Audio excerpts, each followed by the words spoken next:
እንደምን ሰንብታችኋል የዝግጅታችን ተከታታዮች?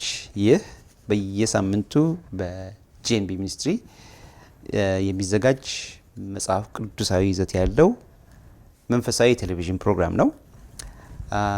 ጌታ ያውቃልና ብሩክታዊት ይህንን የጄኤንቢ ሚኒስትሪ ቴሌቪዥን ስርጭት ከመጀመራቸው ከ3 እና 5 ወራት በፊት ስለገጠማቸው ነገር እንግዲህ ባለፈው ሳምንት ሲያጫውቱን ነበር።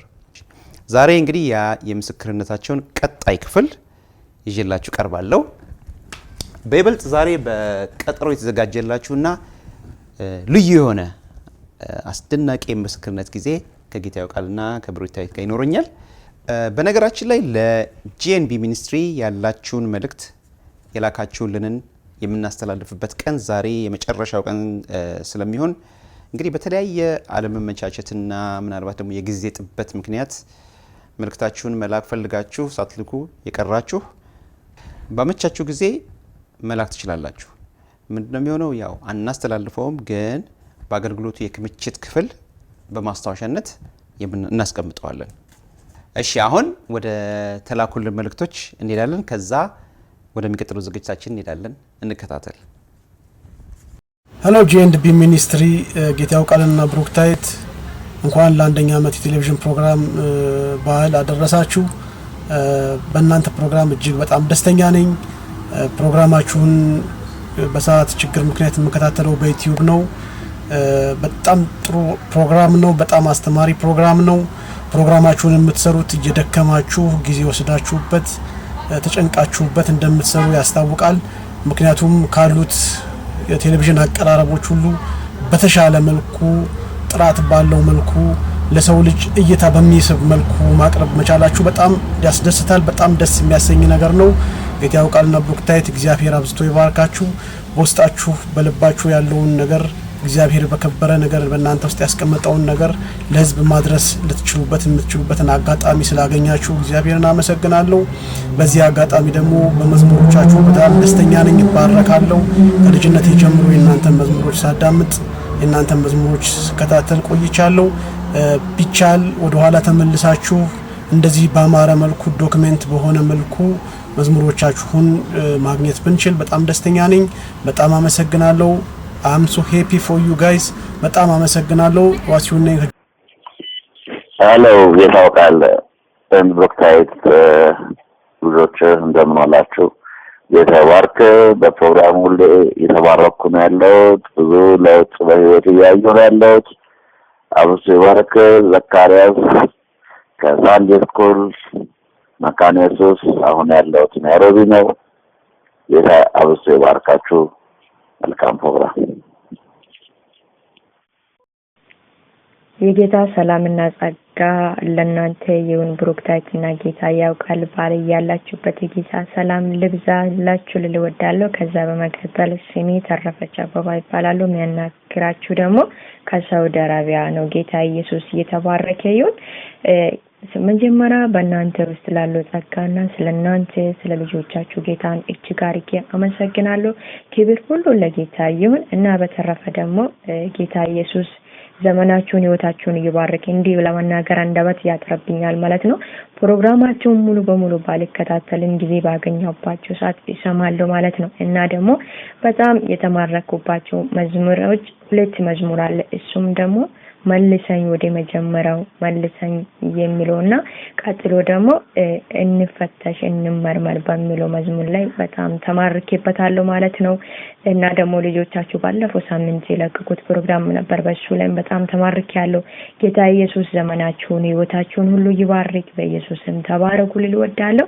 አሁንም በኢየሱስም በዚህ ቀጥሉ። ጌታ ኢየሱስ እንደናንተ ያሉትን ለትውልድ ያንሳ። ተባረኩ። በጌታ ፍቅር እጅግ አድርጌ እወዳችኋለሁ። ይሄንን እድል በማግኘቴ በጣም ደስ ይለኛል። አጋጣሚ ብዙ ዘመን ስናፍቃችሁ ነበር እህታችንን ብሩክታዊትና የጌታ ያውቃል አገልግሎት ኢትዮጵያ ሳላችሁ ከልጅነታችሁ ጀምሮ ከዝማሪያችሁ ጀምሮ በአገልግሎታችሁ በጣም ከሚደሰት ከሚባረክ ሴት አንዷ እኔ ነበርኩ። አሁን ደግሞ ለረጅም ዘመን እንግዲህ ተለያይተን ቆይተናል። በጣም ደስ ያለ ነገር ርቃችሁ ስትሄዱ በሰፊው በኤልሻዳይ ፕሮግራም እናንተን ማግኘት መቻሌ አስደስቶኛል። እንደምን ከረማችሁ እንደምወዳችሁ እንደማፈቅራችሁ እንደማከብራችሁ ልገልጽላችሁ እወዳለሁ። አሁን በቴሌቪዥን የጀመራችሁት ፕሮግራም እኛን በጣም ኢምፕረስ አድርጎናል። ግን ምንድነው የሰዓት እጥረት አለ። ስለዚህ በምን አይነት መልኩ የሰዓት እጥረታችሁን አስተካክላችሁ ይሄ በእናንተ ውስጥ የተቀመጠ እምቅ የሆነ የእግዚአብሔር ኃይል የእግዚአብሔር ክብር የሚገለጥበት የሰውን ነፍስ የሰውን ጅማትና አጥንት የሚነካ ወደ ዘላለም ሕይወት ሊያስጠጋ የሚችል እውነተኛ ምክር እንደሆነ ገብቶኛል። ስለዚህ በጣም ተደስቻለሁ። እንግዲህ እኔ አንድ ከተደሰትኩ ይሄንን ሁሉ ፕሮግራም የሚሳተፍ ሰው እንዴት ሊደሰት እንደሚችል እንግዲህ ምንም ማወቅ አያዳግታችሁም። ስለዚህ ስለ አገልግሎታችሁ እግዚአብሔርን እያመሰገንኩ የዘላለም አምላክ እግዚአብሔር ደግሞ ከዚህ የጨመረ ክብር በእናንተ ላይ በማድረግ ለኛ የምትላለፈውን ነገር እግዚአብሔር በመላችሁ አቅጣጫ ሰፋ አድርጋችሁ ለማሰራጨት ብትሞክሩ በጣም ደስ ይለናል። ስለ አገልግሎታችሁ በጣም ረክተናል። የዘላለም አምላክ እግዚአብሔር ባርካችሁ። የስሜን ማወቅ ብትፈልጉ ንግስት ታምራት እባላለሁ። በታቦር መካነ ኢየሱስ ከምእመናን አንዷ ነኝ። ስለዚህ ከልጅነታችሁ ጀምሮ ወደድኳችሁ። አሁን ደግሞ እድሜ ሲጨምር ወደድኳችሁ። እግዚአብሔር በፈቅድ በህይወት ብንኖር ደግሞ በመንግስተ ሰማያት አሜን።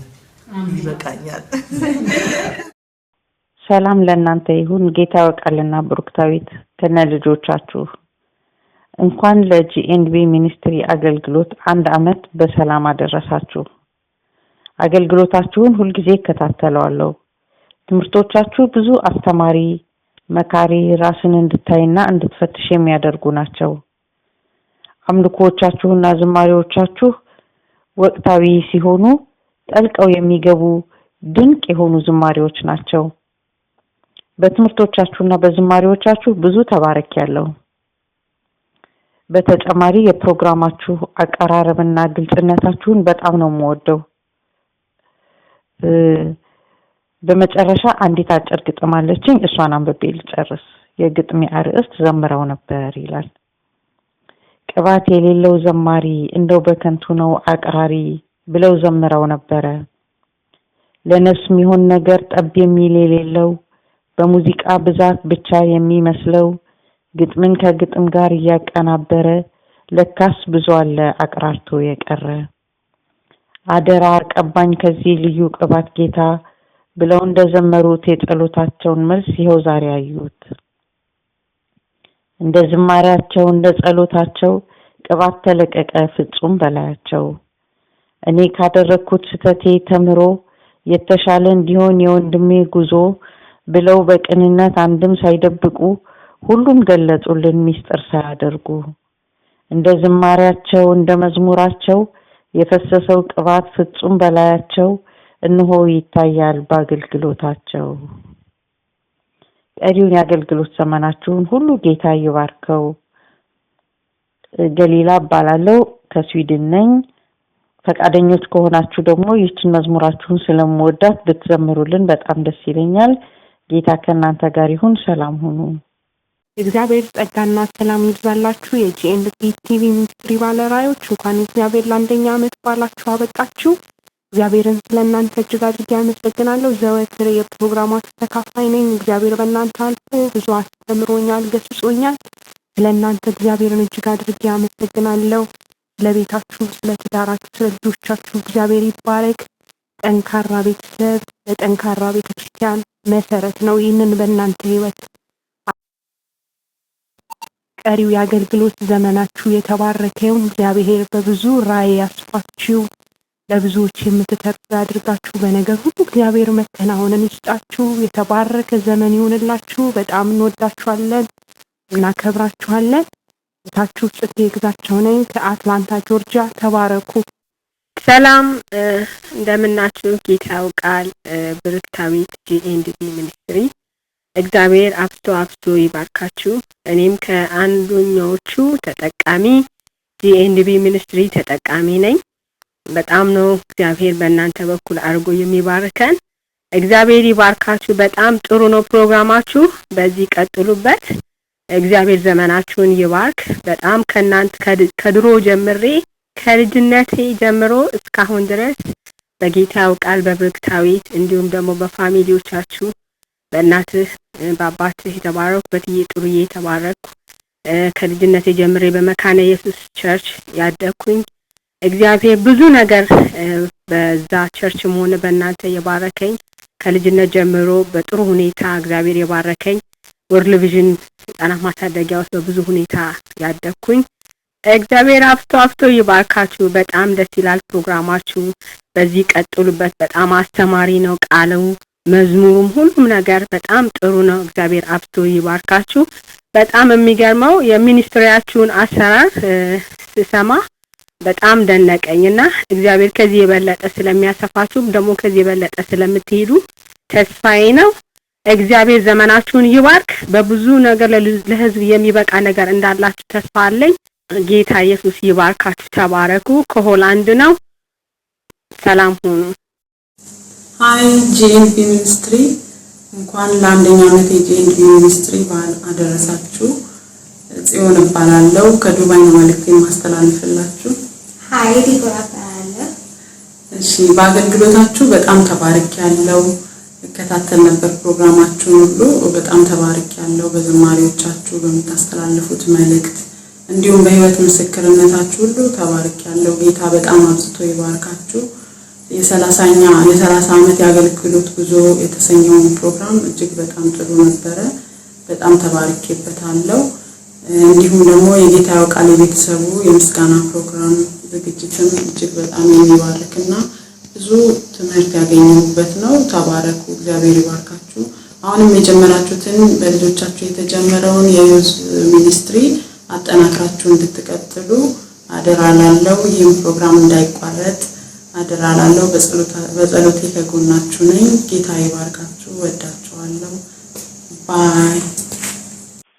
የጂኤንቢ ሚኒስትሪ ቤተሰቦች ሰላም ለእናንተ ይሁን። ለእናንተ እግዚአብሔርን እጅግ አድርገን እናመሰግናለን። ለቤተሰባችሁና ለእናንተ ምሕረቱን አብዝቶላችኋልና እናቶቻችሁን ላመሰግን እወዳለሁ። ምክንያቱም እናንተ ዛሬ የሆናችሁትን እንድትሆኑ ዋጋ ከፍለዋል። እናት ለልጅ፣ ልጅ ለልጅ ልጅ። በሁለተኛ ጢሞቴዎስ 2:5 መሰረት ምሳሌያዊ ሕይወት ኖረዋልና ኃላፊነትን ለዘነጉ ወላጆች የንቁ ደወል ደውለዋልና። ሳለም እና ዮዳሄ በሉቃስ ምዕራፍ 2:52 መሰረት ጌታ ያሳድጋችሁ። ጂኤንቢ ተግዳሮት መብዛት ለጽድቅ ስራ ልማዱ ነው፣ ለአገልጋይ የብስለት ኤሌቬተር ነውና ጌታ ትንሹን አገልግሎታቸውን ቆርሶ ብዙዎችን እየመገበ ነው። የክርስትና እምነት አገልግሎት በረከት እንጂ ምረቃ የለውም። ስለዚህ ጨምሩ። ይህን ካልኩ የቤት ስራ ልስጣችሁ። ኢሳይያስ 12 ኢዮብ 11 ቁጥር 16 እና 17 አንብባችሁ ጌታ ያላችሁ ኤልያስ ለተሰጠህ ጸጋ ጌታ ይክበር። አቀራረብ ማዕከላዊነትን የጠበቀ ነው። የባለ አደራም የአድማጭም ልብ አለህና ተባረክ። ደግሞ ጨምር። ሰላም። አስቴር ከvirginia።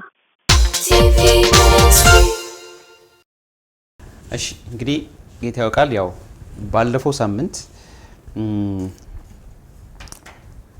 አንድ ጥያቄ ጠይቄያችሁ በተለይ አንተን ጠይቄ ያን ጥያቄ መልስ ለዛሬ ይዘነው እንድንመጣ ተነጋግረን ነበረ። ያለፈውን ፕሮግራማችን የዘጋ ነው። ጥያቄውን ለማስታወስ ያህል ምንድነው በዛን ጊዜ ብሩክታዊት ሆስፒታል በነበረችበት ጊዜ አንተ ያው እሷ ጋር ሄደህ ጨዋታ እየተጫወታችሁ እሷ ዊልቸር ላይ ቁጭ ብላለች፣ አንተ ጠግባው ሆነ እየተጫወታችሁ እያወራችሁ ስለ ሁኔታ፣ ስለ ቤተሰብ፣ ስለ ህይወታችሁ፣ ስለ ወደፊት በተለይ ደግሞ ስለ አገልግሎታችሁ እየተጫወታችሁ እያላችሁ ብሩክታዊት በጣም አንተ ያልጠበቅከውን አንድ ነገር ተናገረች እና ያ የተናገረችው ነገር ለዛሬ አገልግሎታችሁ አሁን ላላችሁበት ትልቅ መሰረት የሆነ እንደሆነ ይህን ብዙ ቦታ መስክራችሁታል፣ ለብዙ ሰዎች ተናግራችኋል እና የዝግጅታችን ተከታታዮች ይህን ነገር ቢሰሙት በጣም ይጠቅማቸዋል፣ በጣም ይባርካቸዋል ብዬ ስለማምን ነው ያን ነበር የጠየኳችሁና ስለዛ እንድታጫውቱን ነበር የጠየኳችሁ። ስለዚህ ከዛ ተነስታችሁ እንግዲህ እንድታጫውቱን ጠይቃችኋለሁ። እሱን ነገር እንደው ከመመስከር በፊት እንደው በዛ ወቅት ላይ የነበርኩበትን ነገር አስቀድሜ እንደው ባጫውት በይበልጥ ነገሩን ያያይዘዋል ብዬ አስባለሁ። እና እንግዲህ ባለፈው ሳምንት ሁኔታችን እንደነገርንህ በይበልጥ እኔ በጣም ሁኔታው ከብዶኝ ነበር። ያው አንዳንድ ችግር በሰው ህይወት ውስጥ ሲመጣ ለአንዳንድ ሰው ይከብዳል፣ የሚከብድበት አለ።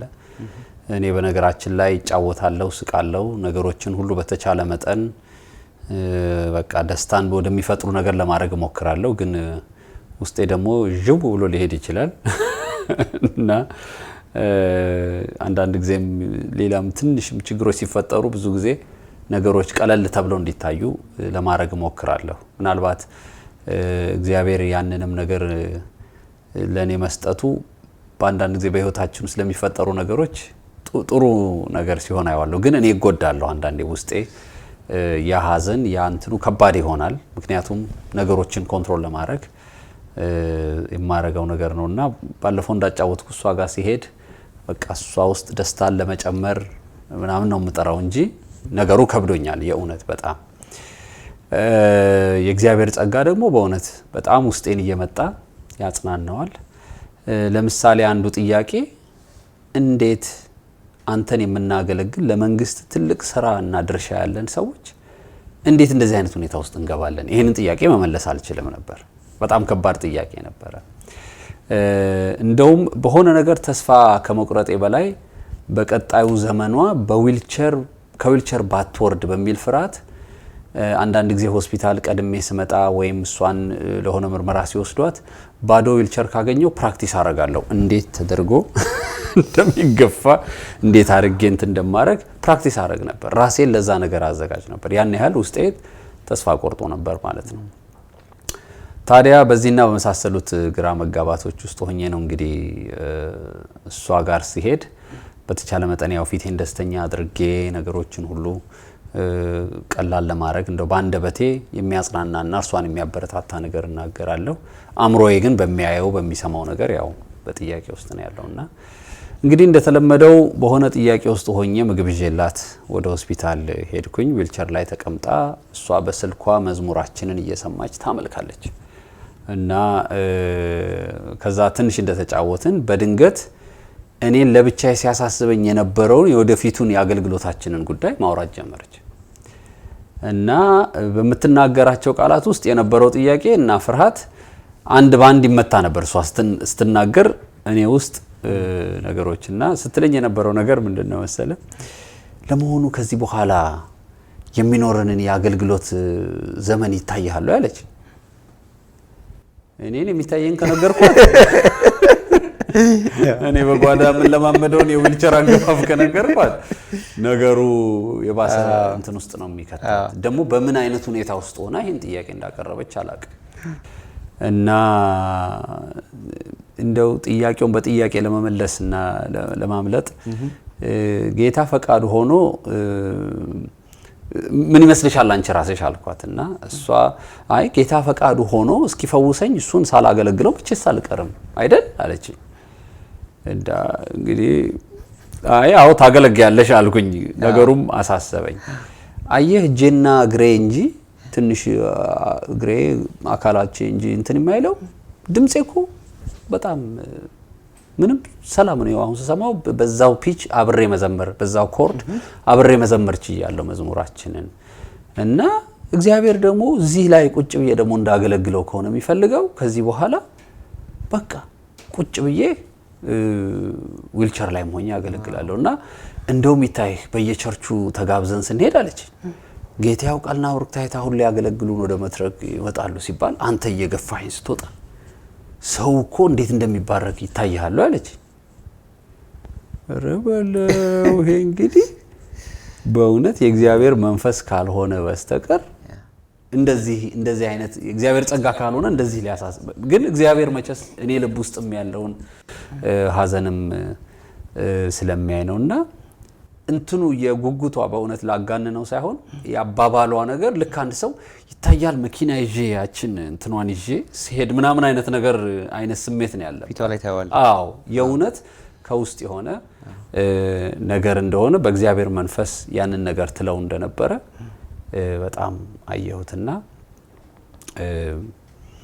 እነዚህ ምንድን ያለችኝ የቲያውቃልና ብሩክታይት በጤንነት ብቻ ሳይሆን በበሽታ ማገልገል ይችላሉ ተብሎ በቃ እግዚአብሔርን ሰዎች ሲያደንቁት ብዙ ሰዎች ልባቸው ሲነካ ምን ዘምረው መዝሙር በቃ እንትን ሲሆንባቸው ምናምን ስትለኝ ወንድሜ በቃ ይዤ መጣሁት በሙሉ እዛው ላይ ተራገፈ እና አይ ቲንክ የዛን ቀን ሳስበው መቼስ ሰይጣን ከሰማ የዛን ቀን አልኩ እንደው ትንሽ ድራማቲክም ሳረገው ማለት ነው እና እነዚህ ሰዎች ጭራሽ ዊልቸር ላይ ያስቀምጠን እንዲያገለግሉ ከለቀቅናቸው ብዙ ችግር ይፈጠር ይሄንን ውጊያ ብናቆም ሳይሉ ጂኒዎች ሁሉ እንደዛ ሳይሉ አይቀርም መቼስ እና ከአንድ አመት በኋላ በአንደኛው በኩል ያለው አካሏ ይንቀሳቀስ ይሆናል ብለው ነው ሐኪሞች ገና ተስፋ የሰጡን እግዚአብሔር ግን በኦክቶበር አጋማሽ አይደለ ሆስፒታል የገባሽው በጃንዋሪ ሙሉ ለሙሉ መደገፊያዋን ዱላዋን ትታ እንግዲህ መኪና መንዳት አስቀድማ መስራት የጀመረችውን ስራ ሁሉ መስራት ፌብሩዋሪ 7 ላይ የጄንቢ ቲቪን ስራ መጀመር ይሄ እንግዲህ ትልቅ ነገር ይመስለኛል በጣም ይገርም እንደነሱ አባባል እንግዲህ ከአንድ አመት በኋላ ማለት እኮ አሁን ነው እንግዲህ ጄንቢ ሲመረቅ ማለት ነው አንደኛ አመቱን ሲጨርስ ማለት ነው በቃ ይሄ በደንብ እግዚአብሔር የሆነ አንድ ላይ ያደርገው ነገር በጣም በቃ ግልጽ ነገር ነው በጣም ትልቅ ስለዚህ እናንተ ስትጠይቁ የነበረው እንዴት ገና ብዙ ነገሮቿ ሙሉ ሳይሆኑ ፈውሱ ሳይሆን የሚባለው ነገር እሷ አይደለም ዊልቸር ላይም ተቀምጬ ከዛመርም እሷ ወሰነዋለች ስለዚህ እድሉን ስናገኝ ወደ አገልግሎቱ የገባ ነው ለዚህ ይመስለኛል እሺ አሁን ይሄን ነገር ስትናገሪ ውስጥሽ የሚሰማሽ ነገር በቃ ማወቅ አሁን በጣም ማወቅ የሚፈልጉ ይመስለኛል በቃ ምንድነው ምን ነበር የሚሰማሽ ምንድነው እንዲህ ሊያስብልሽ የቻለው አንዳንድ ጊዜ መግለጽም ሊያስቸግር ይችላል ምሽ እግዚአብሔር መንፈስ እንዲህ ነው ብለሽ አስገልጽሽም ግን በተቻለሽ መጠን እስቲ አንቺን ደሞ ባንቺ በኩል ያለውን ደሞ እይታ ማየት መስማት እንፈልጋለን አንድ ቃል ማስተዋወሰው አለና እሱን አስቀድሜ ብነግርህ ይሄን ሐሳብ ይገልጥልኛል ስለዚህ ወደሱ መጀመሪያ በሄድና ያልከኝን መልሳለሁ ድሮ ሳንጋባ በፊት ወደ ኦሞ ሸለቆ የሚባል ቦታ ለአገልግሎት ሄደን ነበር በጣም ከ25 አመት እንደዚህ ያልፈዋል ይሆናል እዛ ኮንፈረንስ ላይ ሲሰበክ አንድ ቃል ውስጥ የገባ ምን የሚለው ነው ሲድራቅ ሚሳቅ አብደናጎ ንጉሱ ላቆመው ምስል ካልሰገዳችሁ በዚህ በሚነደው ቶን ውስጥ ትጣላላችሁ ሲባሉ አንተ ላቆምከውማ ምስል አንሰግድልህም እግዚአብሔር ባያድነን እንኳን ለአንተ ለዚህ ላሰራው ለግዑዝ ነገር አንሰግድም አምላካችን ከዚህ ከሚነደው እሳት ሊያድነን ይችላል ግን ለአንተ ለዚህ ለወርቅ ምስል አምላክ ነው ብለን አንሰግድልህም ያሉት ቃል ውስጤ በጣም ገብቶ ነበርና እንዴት ነው እንደዚህ አይነት ጭከና የሚቻለው እንዴት እንደዚህ አይነት የጨከነ መንፈስ ሰጣቸው እግዚአብሔር እና እንደዚህ የቆረጠ መንፈስ እንዲሰጠኝ ብዬ በውስጤ በጣም መጸለይ ትዝ ይለኝ ነበር ይመስለኛል ያ ድሮ የጸለይኩት ጸሎት በውስጤ ከተዘራ በኋላ ከብዙ አመታት በኋላ ማለት ነው አሁን በሆስፒታል ውስጥ ስገባ አካሌን እንደ ልብ ማዘዝ የማልችልበት ሁኔታ ውስጥ ስገባ ያ ቃል ትዝ አለኝ ምንም እንኳን እንደነሱ አይነት እሳት የሆነ ፈተና ባይገጥመኝም ለኔ ከባድ ነበር ይሄ እንዴት ይቻላል ሰው ባያድነኝም ላንተ ለዚህ ለማይሆን ነገር አልሰግድም ማለት እንዴት ይችላል እግዚአብሔር ወይ እኔ እንደዚህ አይነት ወሳኝ ሰው መሆን ፈልጋለሁ ብዬ መጸለይን አስታውሳለሁና ልክ ይሄ ችግር ውስጥ ስገባ እግሬ ምጄ ምን ቢሲለኝ ድምጼ መዘመሩን ሳረጋግጥ መዘመር እንደምችል ምንም ፒቹ እንዳልተለወጠ ሲገባኝ እግዚአብሔርን ማምለክ አልችልም ወይ እንደውስ እግዚአብሔር በዚህ ውስጥ መክበር ከፈለገ እኔ ማን ነኝ ይሄን ፈልጎት እስከሆነ ያለሱ ፈቃድስ ይሄ ነገር በኔ ላይ ይሆናል ወይ እና ባያድነኝም እንኳን እግዚአብሔር እዚህ ዊልቸር ላይ ተቀምጬ ማገልገል አለብኝ የሚለው ውሳኔ ወዲያውኑ መጣልኝ ያ ቃል ትዝ ሲለኝ እግዚአብሔር እንዲያሳውሰኝ መንፈስ ቅዱስን ወደ እኔ ላከው ይመስለኛልና ትዛለኝና በህይወቴ ውስጥ የሆነው ነገር የእግዚአብሔር ቃል እንደሚለው እምነት ከመስማት ነው መስማት በእግዚአብሔር ቃል ነው እንደሚል ከብዙ አመት በፊት የሰማሁት ቃል በውስጤ ዘመናትን ጠብቆ ነው ሲሰራ ያየሁት ስለዚህ ጌታው ቃል ሲመጣ ያንን የተሞላውትን የእምነት ቃልና ሐሳብ ለዚህ ነው ያካፈልኩት ታዲያ የሚገርምህ የእምነትን ቃልና ተስፋን የተሞላ ከጌታ የሆነ ነገር ሁሉ ወደ ሌላው ይተላለፋል አንተ ስትናገር ወደ ሌላው ሰው ይተላለፋል እምነቱ የጠፋበትን ሰው በእምነቱ እንደገና ትደግፈዋለህ ምክንያቱም እሱ በኋላ እንዳጫወተኝ ወዲያው በውስጤ የነበረው ነገር ሁሉ ነቀለው እና ቀለለኝ አለ ስለዚህ በውስጣችን ተስፋና እምነትን ተሞልተን ለሌሎች ስንናገር በሰዎች ውስጥ ደግሞ ምናስተላልፋቸው ነገር እንዳለ ተማርኩኝ ማለት ነው በጣም የሚገርም በጣም ደስ የሚል ምስክርነት ነው እግዚአብሔር ይመስገን በጣም ይሄ እኔ በተለይ እኔም ፕሮግራማችን ተከታታዮችን ብዙ ነገር እንድናስብ የሚያደርግ በተለይ ደግሞ በቃ እግዚአብሔር እንደሚረዳ ተስፋ የሚያስቆርጥ በጣም ከባድ ሁኔታ ውስጥ ሲሆን አንድ ሰው እግዚአብሔርን አምኖ አንድ እርምጃ ከተራመደ በቃ እግዚአብሔር ቀረውን እንደሚሰራ የሚያሳይ አይደለ የሚሆን እንትን ምልክት ነውና ስለዚህ ብዙ ጊዜ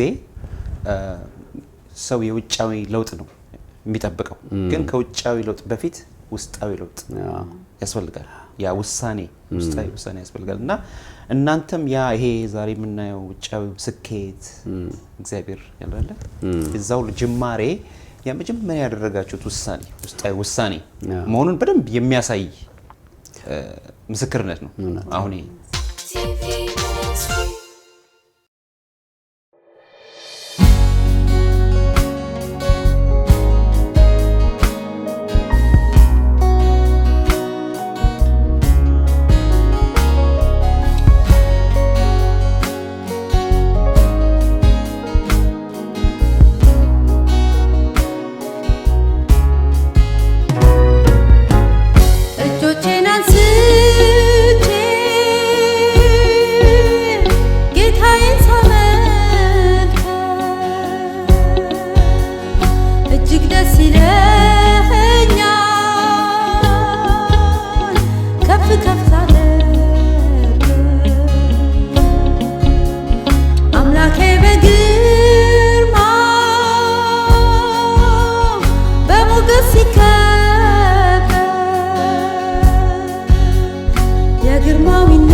ራበች ነፍሴ አንተን የተጠማች በቀንም በማታ ሁሌ የዋተተች መቼ አየዋለሁ ብላ ስትናፍቅ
እሺ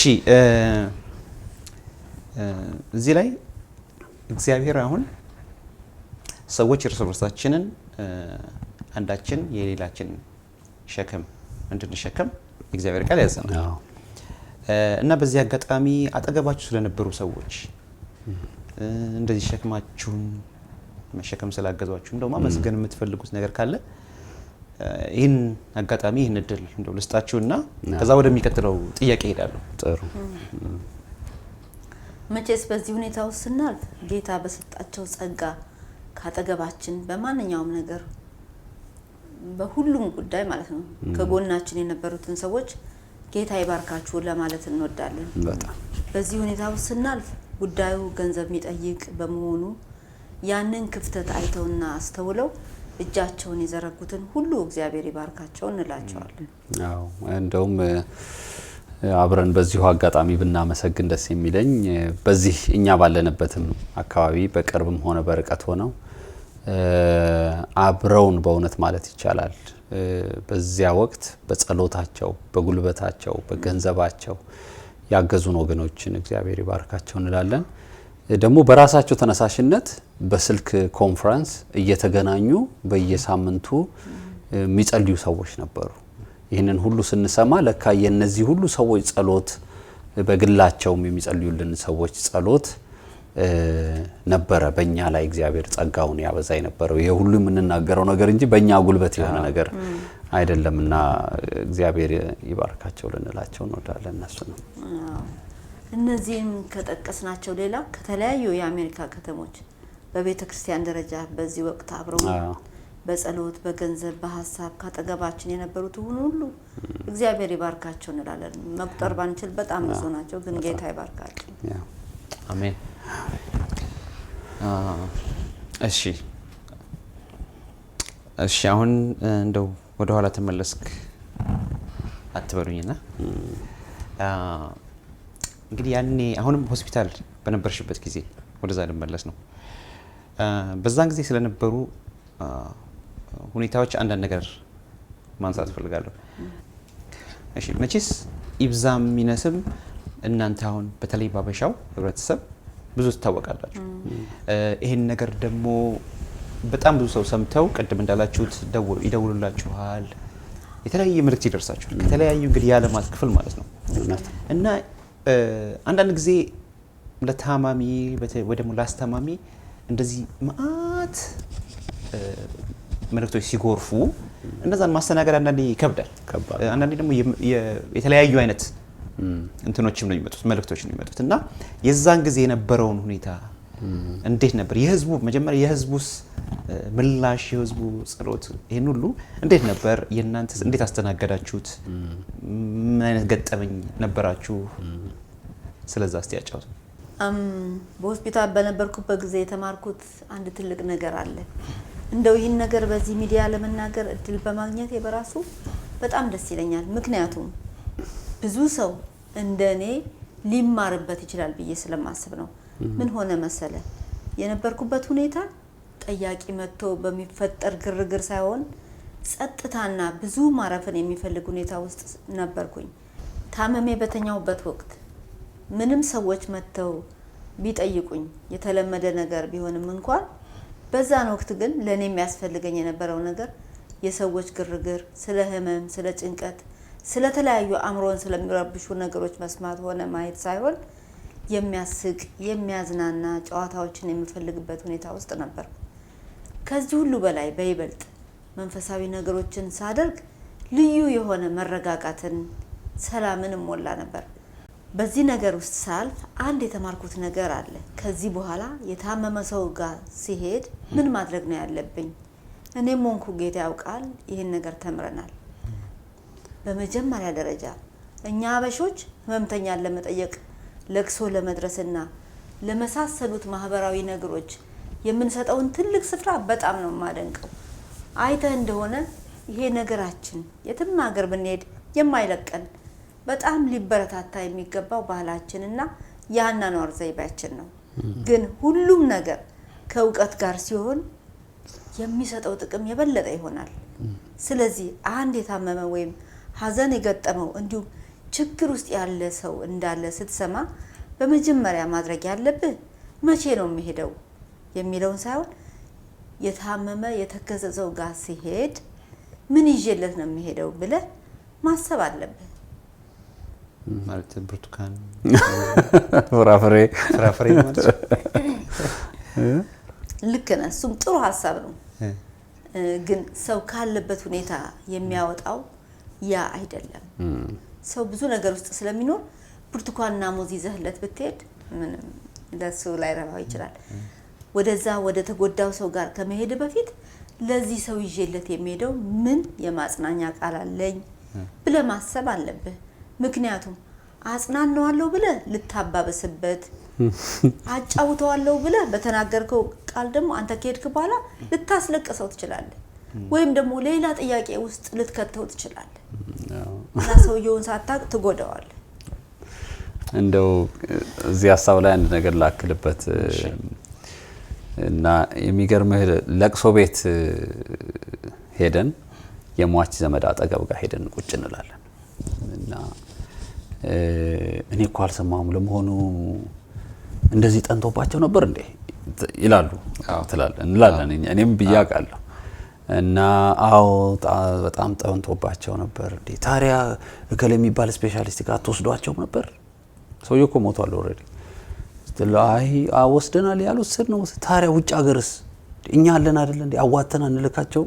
አሁን ይሄ እንግዲህ ለዛ ለሀዘንተኛው ሰውዬ እያጽናናን እኮ ነው። በእኛ ቤት እኮ አሁን አጽናንተን ልባችን ውልቅ ብሏልና እንዲህ እያደረግን ብቻ ሰውየውን ጭራሽ ሆዱን አባብሰን ከሄድን በኋላ እውነት እኮ እንደው ምን አለ እንደው አሳክሜው ቢሆን እንዲሆን ነበር እና የምንለውን ለካ በደንብ እንትን አንለም። ሰውየውን እኛ ከሄድን በኋላ በይበልጥ ጎርተ ነው የምንሄድበት አጋጣሚ አለ።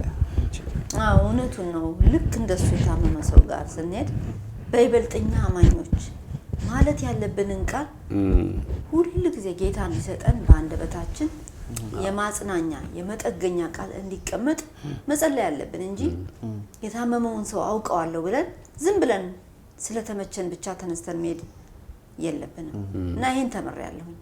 መቼስ ይሄ የምናገረው ምሳሌ በአካባቢያችን የነበሩትን ሰዎች በሙሉ የሚወክል እንዳልሆነ አስቀድሜ ለመናገር ፈልጋለሁ። ግን ጥቂት የሚባሉ ያውም ሆነ ብለው ሳይሆን ሳያውቁት ሊጠይቁኝ መጥተው በጣም የሚያስደነግጥና በህመሜ ላይ ተጨማሪ የሚያስፈራራ ነገር ነግረውኝ ደግሞ የሄዱ ሰዎችም ነበሩ። ለምሳሌ እንዲሆን ያሉኝን ልንገርህ። የዛሬ 6 ዓመት ልክ እንዳንቺ ዘመዴ ታማ ይኸው እስካሁን ድረስ ቁልፍ ብላ ተቀምጣለች። አሁን እየጠየቁ ነው እንግዲህ ሴትየው። እንግዲህ አስበው አንተ ይህን ስትሰማ ምንድን ነው የሚሰማ? ይህንን እንደ ምሳሌ ያነሳሁት እንጂ ስንቶቻችን እንደዚህ አይነት ቦታ ሄደን ነገሮችን አባብሰንባቸው የተመለስ ነው። ስለዚህ ነው ቅድም ሰዎችን ለመጎብኘት ከመሄዳችን በፊት ከእግዚአብሔር ቃል በሚያጽናና ንግግር ብናጽናና ይሻላል እንጂ የራሳችንን ሀሳብ መናገሩ ሰዎችን የበለጠ ልንጎዳቸው ነው የምንችለው። እኔም በነገራችን ላይ በዛን ወቅት እኔ ነበረብኝ ትልቁ ችግር ቅድም እንዳልከው የሷን መታመም እንግዲህ ሲሰሙ ሰው ቀስ በቀስ ነው የሰማው እና በጣም ብዙ ሰው ይደውል ነበር። ስልኩንም በቃ እንትን ማድረግ አልቻልኩም። በጣም ብዙ ኃላፊነት ነው ያለብኝ። ለመጀመሪያ ጊዜ 24 ሰዓት የሚባለው ነገር በጣም አነስተኛ መሆኑ የገባኝ በእውነት በጣም በቃ ሳላስበው ይመሻል፣ ሳላስበው ይነጋል እና በጣም የተዋከብኩበት ጊዜ ነበር። ስልክ መመለስ አልቻልኩም። በጣም ብዙ እንግዲህ ሰው ሀዘኑን ለመግለጥ እየጸለየልን እንደሆነ ለመናገር ምናምን ነው የሚደውለው። ግን ትልቁ ችግር እያንዳንዱ ሰው በስልክ የሚጠይቀኝ አንድ አይነት ጥያቄ መሆኑ በኋላ ነው እየገባኝ የመጣው። ተመሳሳይ ጥያቄ ነው። እዚህ ጋር አንድ ነገር አቋርጠህ ነው እዚህ ላይ ሳሊም ሆስፒታል ሆነ ማንም አርጎት የማያውቀው በጣም ትልቅ ነገር አድርገህ ነበር ይዛን አስተውሳለህ። እያንዳንዱ ቀን ቮይስ ሜል ላይ አፕዴት እያደረኩኝ አፕዴቷን አድርገሃል። ስለዚህ ስንደውል ያንን እንሰማለን። እየሰማ ይዘጋል ሰው። እንደዛ አይነት ለማድረግ አላሰብኩም። አረተውኝ በቃ አሁን ያ የሚነግረኝ በጣም ከባድ እንደሆነ ያንን እንኳን ለማሰብ ያንን ለማሰብ ይሄኛው ግን ምንድነው ሳነሳው ሰምቼ እኮ ነው ምን ሆና ነው ይሄ አንዱ ጥያቄ ነው መቼ ነው የጀመራት ሁለተኛው ጥያቄ ነው እና ተመሳሳይ ናቸው አሁን ምን እያደረገች ነው እና እንትኑ ጥያቄው የሳሌምስ እሺ በቃ እንዲናት ስለ ሳሌም እንደደወላችሁ አቃለው እንደዚህ ናት ጌታና መስግኑ ምናምን አሉ ይሄኛው ደግሞ እንደሚባል አይደለም ገና የአንድ አመት ቀጠሮ የተሰጠው ነው እና እንደው አንድ ኢትዮጵያውኝ ያየሁት ድራማ ትዛለኝ ሴትዮ አለቅሶ ቤት ሰው ሁሉ ቀዱትና ሰው ሲመጣ ከፈትላቸው ማን ያስከፍቱ ነበርና በቃ በጣም ለካ እንደዚህ ሲሆን ለካ አስተማሚው ይሰለቻል ለካ ይሄን አላቅም ነበር ያንን ነገር የተሰማኝ በዚህ ነው ለያንዳንዱ ሰው አንድ አይነት ነገር እንትን ባለ ቁጥር እኔ ጋር የሚቀረው ሀዘንና ተካዜ ስለዛ ነገር በደንብ ያልኩት ነው ማለት ነው ግን ምን ሆነ በዚህ ነገር ውስጥ በጣም የተገረምኩትና አዲስ የገጠመኝ ነገር ብነግርህ አንዳንድ ሰዎች ይደውሉና የደወልኩልህ ብሩክታይት መታመሟን ሰምቼ ነው ጀስት ልጸልይልህ ነው ይሉኛል አቤት እነዛ ሰዎች እንዴት እንትን አንዳንዶቹ እየነዳ በቃ ስልኩን ብቻ ዝም ብለህ ክፈተው በቃ ስፒከር ላይ አድርገው ነው ይጸልይልሃሉ ይሉኛሉ አንዳንዶች ደግሞ ዛሬ ጠዋት እንደዚህ ምንም አትንገረኝ ይሄንን ቃል ሰጣለሁ ይሄ እንዴት በጣም ትልቅ መፍትሄ ነበር አንዳንዱ ግን እንዴት አሁን አንዱ ጓደኛችን ትዝልሻል እንዴት እኔ ሳልሰማል እንዴት እኔ የፍቅሩን ነው እውነቱን ነው መስማት ነበረበት ግን በጣም ሲደካግምብኝ አንተ ቲቪ ጆሹዋ ነህ ኢየሱስ ነህ ማን አንተ መጀመሪያ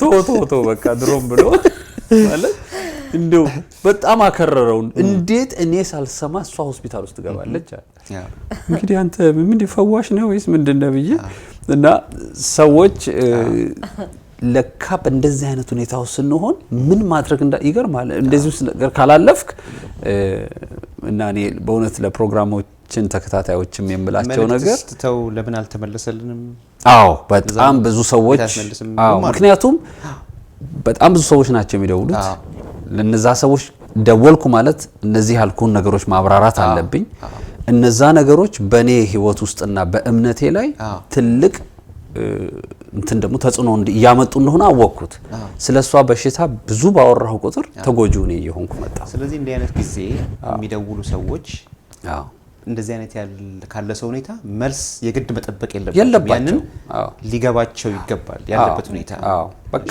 ሰምቻለሁ ማወቃቸው ደስ ይላል ወከሌም ማውቀዋል አንዳንዴ ገብቷል እንደ አገልጋይ ስታስበው ሲደውልልህ ሰውየው እንደሚጸልይልህ ተስፋ ታደርጋለህ እና አለመመለስህ ንቀት ምናምን አይደለም ግን ይሄንን ነገር በእውነት ያወቅ ነው እዚህ ሁኔታ ውስጥ ስናልፍ ነውና እሱ በጣም ረድቶናል በእውነት ይሄን ተምረናል ከዛ በኋላ ሰዎች አሁን በቅርብ የሰማኋቸው ሀዘኖች ሲሆን ሰምቻለሁ ስለሀዘኑ ጸልይልሃለሁ እንደዚህ ያ ነገር ሰውየው ላይ ምን እንደሚያደርግ አውቀዋለሁ አሁን ማለት ነው ካስታወስክ አንድ ዝማሬ ያለን ሁሉ ደህና ነው ደህና እኔ አላወራም ስንፍና የታመመው ይድናልና የሚል ዝማሬ ነው ይህን ዝማሬ በዚህ ሁኔታ ውስጥ ስናልፍ ተፈትነንበት ነበር ምክንያቱም እንደዚህ አይነት ሁኔታው ስትሆን ያለበትን ሰው ሁሉ ቢያውቅ ደስ ይላል ግን ያቺ ሱነማይቷ ሴት ያደረገችው በየመንገዱ ለጠየቃት ሁሉ የልጇን መሞት አላወራችም እና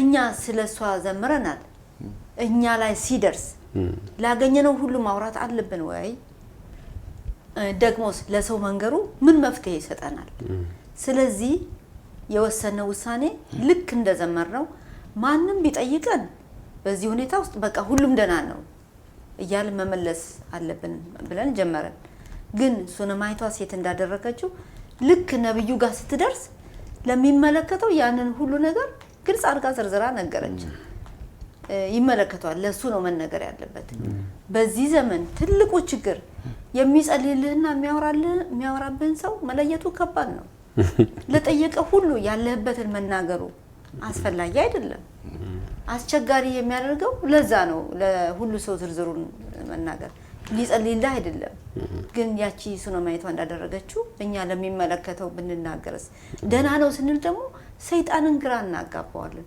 ሁሉ ደና ነው ብለህ ማለፍህ የገጠመን ችግሩ መካድ አይደለም ግን ሁሉን ደና ሊያደርግ የሚችለው አምላክ ከኛ ጋር እንዳለ ስለምናምን በተስፋና በእምነት እንድንጠብቀው ስለሚረዳን ነው። ይህንን በማድረጋችን ደግሞ ዝማሬው ላይ እንዳልነው እኛም እየተፈተንበት ስለሆነ ፈተናውን ማለፍም አለብን። በቃል ዘምረን ተግባራዊ ሁኔታ ስንገባ ደግሞ ምን ሆናችሁ ነው ምን ሆና ነው ሲባል ዝርዝሩን ማውራቱ አይመስለኝም። እና ምን ይላል ሌላው ስንኝ ላይ ማንም ሳይሰማ ምን ላይ እንዳለው ተከናውኖልኝ ከተፈላለ ስለሚል እኛም ደግሞ ፌብሩዋሪ 7 ከተፈላችሁ እና ምን ላይ እንዳለ ዝርዝሩን ሳናወራው ተሰምቷል። ግን ዝርዝሩን ማውራቱ ስላላስፈለገ ፌብሩዋሪ 7 ላይ ከተፍ እንዳለን ይሰማናል። በነገራችን ላይ ምናልባት የቅርብ እንኳን የምንላቸው አንዳንድ የቤተሰብም ልክ ነው ቤተሰብ ሆነ ሰው ይሄን ምስክርነት በሚዲያ ገና አሁንም የሚሰሙ ሊኖሩ ይችላል። ይሄን ያህል ሰዎች በዚህ ማለፋችን ነው። አሁን ይሄን ነገር ስታወሪ ምን አስብ ነበር እንግዲህ ሆስፒታል መጥተው ከጠየቁኝ ሰዎች አንዱ እኔም ነኝ። እና አሁን እውነቱን ተናገሪ።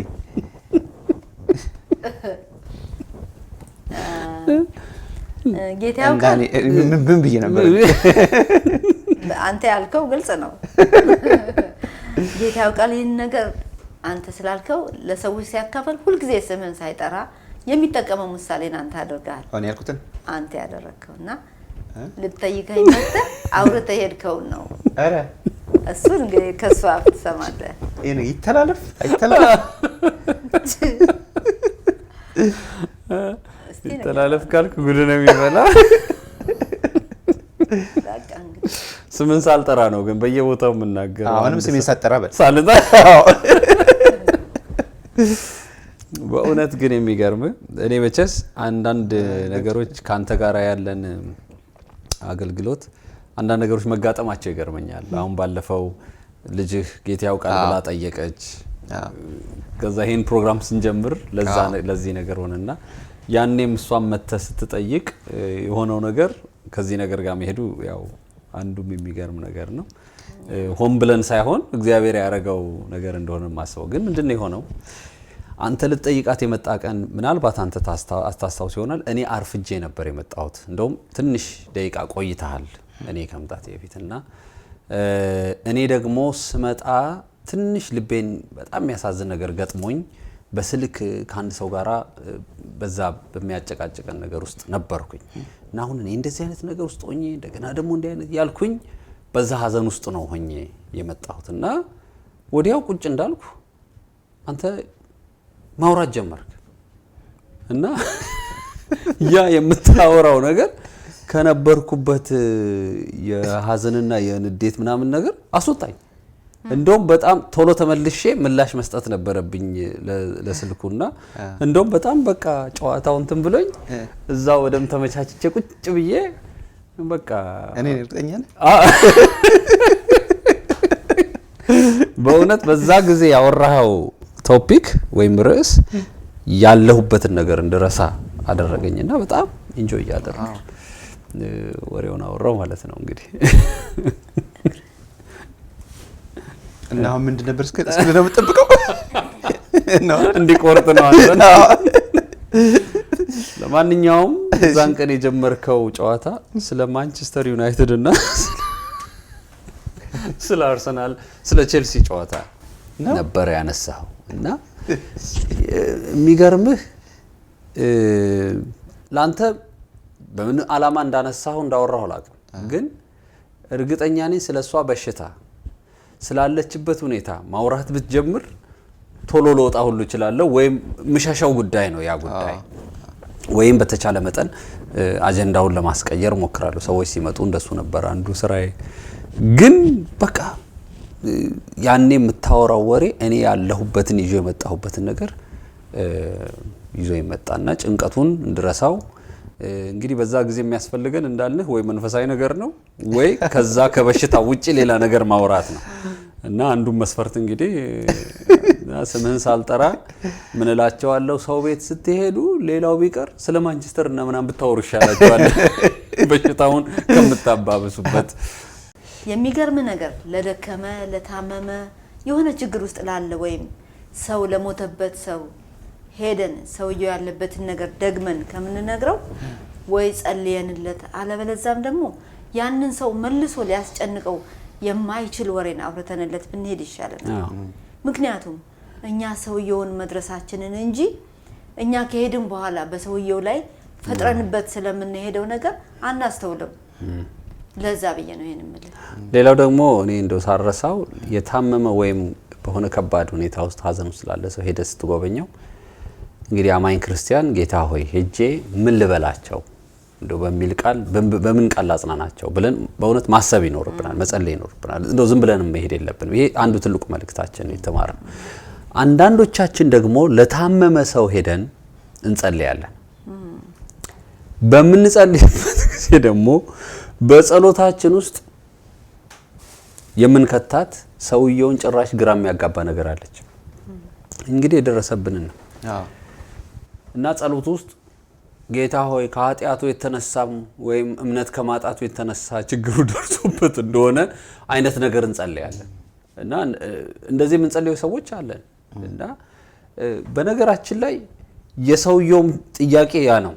እኛው መጀመሪያ ነገር ውስጥ እንገባ አንዱ ለምንድን ነው እኛ አገልጋይ ሆነን ሄደን ወይስ ጌታ ሆይ ምንድነው የበደልነው ብለህ ነው ወዲያው ቶሎ የምትጠይቅ እና ያንኑ ችግሩን ነው መልሰህ የምትጸልየው እዛ ጸሎት ላይ እና እንደው እግዚአብሔር በትክክል ከተናገረህ በዚህ ነገር ነው ካለ ጸልይ። በቃ ይሄ ነገር ነው ይሄን ነገር አስወግድ ብለህ እግዚአብሔር ድፍረቱን ከሰጠ በርግጥ መረጃው ካለ ከመንፈስ ቅዱስ ከተረዳ ተናገር። አለበለዛ ሰውየውን ልክ እንዳስለቃሽ አስለቅሰው ነው የምትሄደው።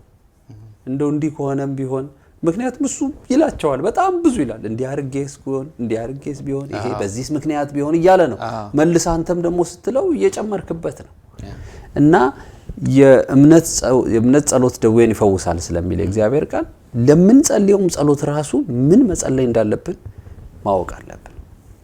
እና ይገርማል እያንዳንዱ የሚጸልየውን ጸሎት ሰፍ ብለን ነው የምንሰማው። እንደ ታማሚ ሆነህና አስተማሚ ሆነህ ጸሎትን እኔ በእውነት በጣም ነው ወደ ኋላ ተመልሼ ስንት በሽተኛ ጋር ሄጄ ምን ጸልዬ ሆነ ያልኩት እና ሄደ ስትጸልይ በትክክል በቃ እግዚአብሔር በውስጥ ያስቀመጠውን ነገር መጸለይ አለብን። እና የተለያዩ እንግዲህ በዚህ ዘመን ደግሞ በጣም ብዙ ያልሆኑም እግዚአብሔር ያላለውንም ነገር የሚሞተውን ሰው እየተተርፋለ ብለን የሚተርፈውን ሰው እየተሞታለ ብለን ግራም አጋብተን የምንሄድ ሰዎችም ሊኖሩ ይችላሉ። ስለዚህ በሚጸለይበት ትንሿ ቃል ሰውየውን ትጠግነዋለች፣ ትንሿ ቃልም አድቅቃው ትሰብረዋለች። እና ካንደበታችን ስለሚወጣው ቃል እንጃ እንግዲህ እግዚአብሔር በጣም ብዙ ነገር ነው ያስተማረን በዚህ ምናልባት ለዚህም ጊዜ ይሆናል እንግዲህ እግዚአብሔር ይሄንን ነገር በህይወታችን ያሳለፈው ብለን ነው። ይሄ በጣም ጠቃሚ በጣም ብዙዎቻችን ማወቅ ያለብን ነገር ነው። እንግዲህ ይሄ ብዙ ጊዜ ወይ ከፑልፒት ላይም የሚሰበክ ነገር አይደለም። እንደዚህ አይነት መድረኮች በእንደዚህ አይነት መድረኮች ካልተነጋገርንበትና ካላቀረብ ነው አንዳንዴ ልክ ነው ተብሎም ሊካሄድ የሚችል ነገር ነው። በጣም ትልቅ ነገር ነው እና በተለይ የተቸገሩ የታመሙ ሰዎች ጋር ስንሄድ ምን ማድረግ እንዳለብን ምን ማሰብ እንዳለብን ትልቅ ነገር ነው የተነጋገር ነው። በጣም ትምህርት የሚሰጥ ነው። እንግዲህ ይሄ ማለት እንግዲህ እዚህ እንግዲህ ያልናቸው እስካሁን እዚህ እናንተ ጋር መጥተው የጎበኛችሁ ሁሉ ያው እንደዚህ በጣም አንድ ደግሞ ሊታሰብበት የሚገባው በደንብ ጸልየው አበረታቷቸው መንፈሳቸውን አነቃቅተው የሄዱ ሰዎች በጣም ብዙዎች አሉና ሁሉንም ማለት አይደለም።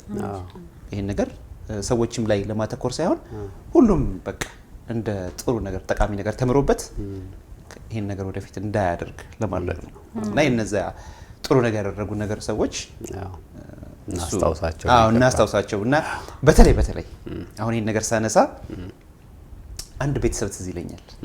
መቼስ ገና ይሄን ስል ስለየትኛው ቤተሰብ እንደምናገር ሊገባችሁ ይችላል። ያ ቤተሰብ በተደጋጋሚ እዚህ ቤት መጥቶ እናንተ ጋር መጥቶ መቼስ ገንዘብ አይደለም የሰጣችሁ ያ ቤተሰብ የሆነ ማቴሪያል ነገር አይደለም፣ ግን ምናልባትም ብሩክታይት ዛሬ ቆመሽ እንድታገለጊ እንደው እግዚአብሔር በእነሱ ሰዎች ተጠቅሟል ብለን ደፍረን ልንናገርበት የሚችል ቤተሰብ ነው። ስለዚህ ቤተሰብ ብታጫውቱን ተመልካቾቻችን ስለነዚህ ቤተሰቦች ቢሰሙ ደስ ይለኛል። ስለዚህ ቤተሰብ ቢሰሙ ደስ ይለኛል። ግን ይሄን ነገር የሚቀጥለው ሳምንት ነው የምንጫወተው። ሰፋ ብለን ሳንቻኮል ነው ይሄን ነገር እንድታጫውቱን የምፈልገው። ስለዚህ የሚቀጥለው ሳምንት እንገናኛለን። ሌላም ማሳወሳችሁ ነገር ደግሞ የዩቲዩብ ቻናልን ሰብስክራይብ ማድረግ እንዳትረሱ። በየሞባይላችሁ ላይ በየሳምንቱ የሚዘጋጀውን ፕሮግራም በቀላሉ እንድታገኙ ጂኤንቢ ሚኒስትሪ ብላችሁ አፕሊኬሽኑን መጫን ትችላላችሁ። ይሄ ደግሞ የስልካችሁን ቦታ ብዙም አያጣብቡም እና እየጫናችሁ ያው የበረከቱ ተጠቃሚ እንድትሆኑ እንጋብዛችኋለን። እንግዲህ የሚቀጥለው ሳምንት እንገናኛለን። እስከዛው ጌታ ይባርካችሁ። በሰላም ቆዩን። አሜን።